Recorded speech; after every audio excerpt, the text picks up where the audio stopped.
Once in the country, there was a little boy. He studied. And he studied so bad his mother couldn't understand what he would be talking about. And she never did know anyone to study but that one child that she had. So in this way of speaking, the little boy studied so bad the mother couldn't understand him and he couldn't understand mother because she would tell him, say, well, son, what you want this morning? He said, but, he's talking about butter and toast. So she said, well, I said, Lord, what's the matter with my child?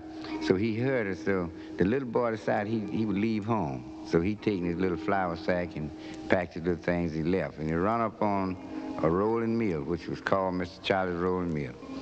So the little boy get there, Mr. Charlie was working around his road bushes. So he walked up to him and said, Mimit, he wanted to ask him his name. But the man stooped, straightened up and said, my name is Charlie. So the little boy said, I want a home. He said, boy, you can't work. He said, me can work.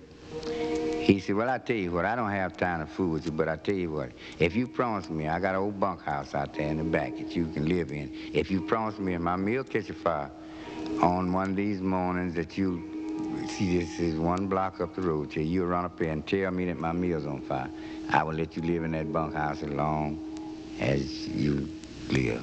So the little boy told him, said, me will.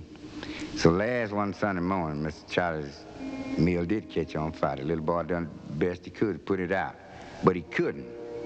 So the little boy, he did do what Mr. Charlie told him. He run up there to tell Mr. Charlie about his meal was on fire.